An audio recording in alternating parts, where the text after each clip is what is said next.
Hello guys! Welcome to my mini vlog. And for today's video, samahan nyo kaming bisitahin ang aking ama.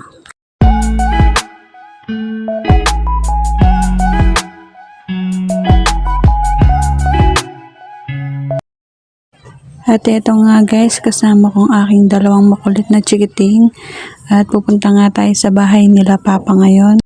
Matagal-tagal na nga tayong hindi nakakapasyal sa bahay nila Papa, kaya naman ayan, for the pasyal nga tayo ngayon.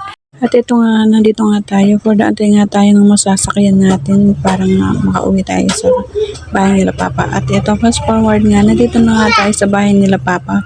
Nandito nga pala yung aking mga kapatid, si Papa at ang aking mga anak.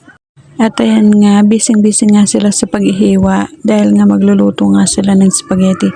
Nag-moving up nga sila kuya, kaya naman naisipan nga nilang magluto ng spaghetti. Bihira nga lang kami magsama-samang magkakapatid dahil nga busy lahat sa pagtatrabaho at kami naman hindi nga kami nakakauwi dahil nga nag-aaral si kuya.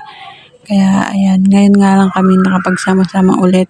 At ayan na nga, sinimulan na nga iluto ng ating chef ang ating spaghetti. Ayaw pa nga niya magpakita sa video dahil nga baka daw wala nang manood sa aking vlog. At ayan nga, mabalik na nga tayo dito sa kanyang niluluto at hindi ko na nga alam kung ano na nga yung mga pinaglalagay niya. Ayan, minekos-mekos na nga ni ate. At ayan nga, inilagay na nga rin niya yung spaghetti sauce na hindi magkapareho ng kulay dahil nga magkaiba yung brand ng nabili nilang sauce. At okay lang naman kahit hindi magkapareho ng brand. Makakain din naman yan. Lamang tiyan din naman. At habang busy nga kami dito sa kusina ng ating chef, busy rin naman yung aking mga kapatid na nagbe-video dito sa may sala. Kaya naman, ayan, for the kanta ang mga person. Pero hindi ko na nga siya hinano dahil nga baka makapiright nga tayo.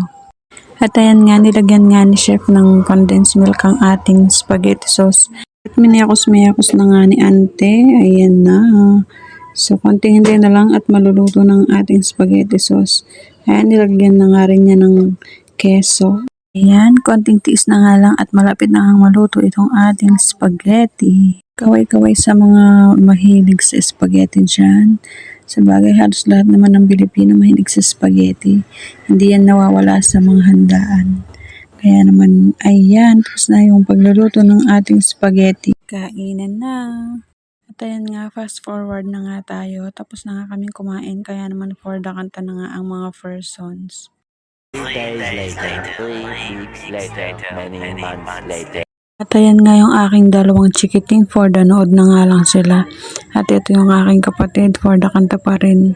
Busy nga manood ang ating dalawang chikiting at kahit nga si Papa ay busy rin sa panonood sa kanyang cellphone. Ayan, naka-speaker pa nga siya. At hanggang dito na nga lang yung aking mini vlog. Salamat sa panonood. Bye guys!